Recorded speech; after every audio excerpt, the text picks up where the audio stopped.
ሀይ ሰላም፣ እንዴት ናችሁ? አላችሁ? ደህና ናችሁ? ሁሉ ሰላም? እኔ ያለው እግዚአብሔር ይመስገን ደህና ነኝ። ክብር ለመድኃኒዓለም። እና እንዴት ናችሁ ውዶች? ደህና ናችሁ? አለው ፈጣሪ ይመስገን። ውዶች አንድ ምክር ልምከራችሁ ማለት ነው። በጣም ይጠቅማችኋል፣ አይጎዳችሁ። በጣም ጥሩ ነገር ነው ማለት ነው።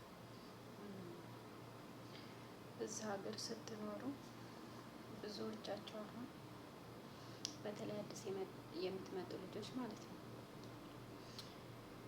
ብዙ ጊዜ ጥያቄ ስጠይቁ ያለው ማለት ነው። ወደዛ ሀገር ስትመጡ አላማችሁ ሰርቶ ለመለወጥ ነው አይደለም? ሰርቶ ለመለወጥ እስከሆነ ድረስ እናንተ ለምንድን ነው ሰውን እዚህ ጋ ውዴ እዚህ ጋ እንትን አለ ይልኝ እዚህ ጋ እንትን ያለ ይልኝ የምትሉት ለምንድን ነው? እኔ በጣም ብዙ ጊዜ እኔ ራሴን ጠይቀዋለሁ።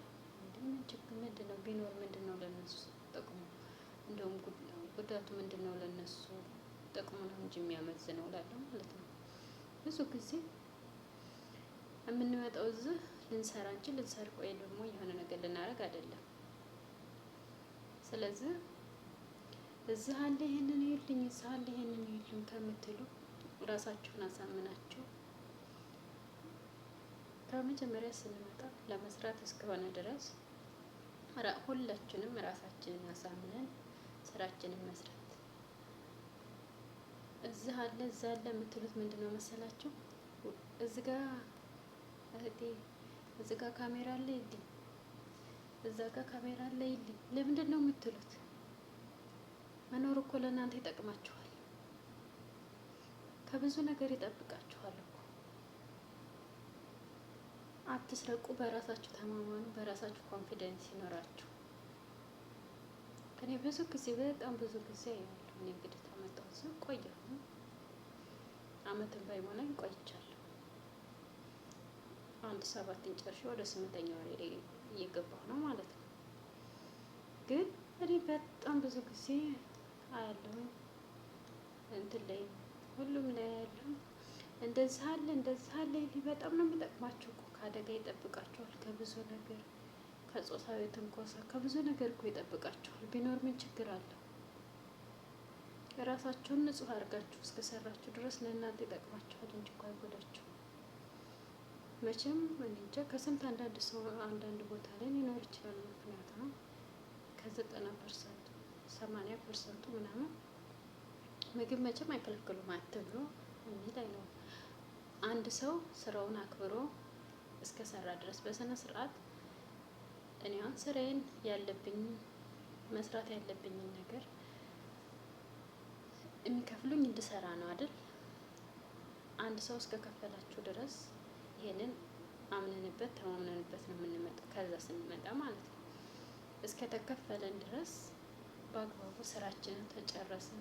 በአግባቡ ስራችሁን ከሰራችሁ ማንም ሰው ከማንም ጋር አይገናኝም። ብትገናኙም ደግሞ ይሄንን ለመስራት አምናችሁበት ነው የምትመጡት። እግዚአብሔር ጥንካሬ እንዲሰጣችሁ፣ ክርስቲያን የሆናችሁ ለፈጣሪያችሁ በእግዚአብሔር መድኃኒዓለም ጥንካሬ ይስጣችሁ ማለት ነው። እንደዚሁ ሙስሊም እህቶቼ በሃይማኖታቸው መጸለይ ለመጠንከር ማለት ነው እንጂ እንደዚህ አለ ከብዙ ነገር ይጠብቃችኋል። ሊኖር ምንድን ነው ችግሩ? እውነት እኔ እንደውም ካለ ልትደሰቱ ነው የሚገባችሁ ማለት ነው። ካሜራ መኖሩ በጣም ጥሩ ነው ለእናንተ። ከክፉ ነገር ይጠብቃችኋል።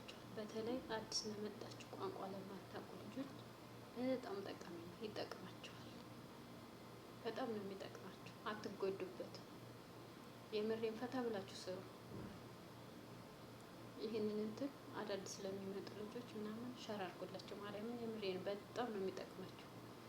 አንድ ሰው ንጹህ እስከሆነ ድረስ ቢኖር ለሱ በጣም ጥሩ ነው። በጣም ካለምንም ሀሳብ ፈታ ብለሽ ትሰሪያለሽ። በቃ ዘና ብለሽ የሆነ ቦታ ላይ በእርግጥ መጠንቀቅ ያስፈልጋል።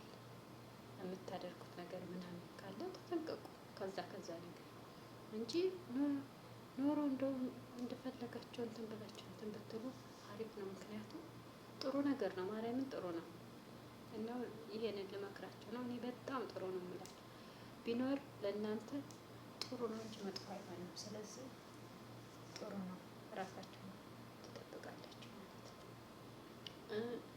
ቲክቶክ ላይ እንትን ላይ ከምትጣዱ የምር ራሳችሁን ጠብቁ። እንትን ላይ ከምታደርጉ ባላችሁ ሰዓት እንትን ማለት ራሳችሁን መጠበቅ፣ የምትታጠቡም ከሆነ መታጠብ፣ ልብሳችሁን የምታጠብ ከሆነ የራሳችሁ ልብስ ማጠብ፣ ምግብ የሚያስፈልጋችሁ ከሆነ ምግብ መስራት ለራሳችሁ። ምክንያቱም ከዛ እንደመጣችሁ እነሱ የሚበሉትና እናንተ የሚበሉት እንትን ላይ አንድ አይነት ላይሆን ይችላል። እኔ አሁን ለምሳሌ እንደመጣሁ ነው። እነሱ ቅመም ያለበት ምግብ በጣም ይወዳሉ። እኔ ቅመም የሌለው ምግብ ነው የምወደው ማለት ነው። በዛን ሰዓት ምን ታደርግልኛለች መሰላችሁ? የዛን ሰዓት እንግዲህ ቋንቋ አልግባባም እና ይህንን ቤተሰብ ማን ማለት ማለት ነው። በዛን ሰዓት እኔ የማልወደውን ነገር ከ3 ቀን ከ4 ቀን በኋላ እያወቀች ስትመጣ ለራስሽ ቀንሽ ማለት ጀመረች ማለት ነው። እና እንደዛ አድርጎ ወዶች ትጠቀሙበታላችሁ እንጂ አትጎዱበት፣ አትጠይቁ፣ ማንንም ሰው አትጠይቁ። ካለ ጥሩ ነው እዛው በራሳቸው ያዙት። እንደዚህ አለ ወይ ብላችሁ የምትጠይቋቸው ሰዎች ራሱ አሳልፈው ይሰጧቸዋል። በተለይ እዚህ ሀገር ላይ ሆናችሁ የምሬን ነው። አንድ አምላካችሁን ብቻ ማኑ፣ ሰውን አትመኑ። የምር ማንንም አትመኑ፣ አንድ ፈጣሪን ብቻ ማኑ። እና ባይ ውዶች ላይክ እንዳይረሳ፣ ሰብስክራይብ እንዳይረሳ እና ባይ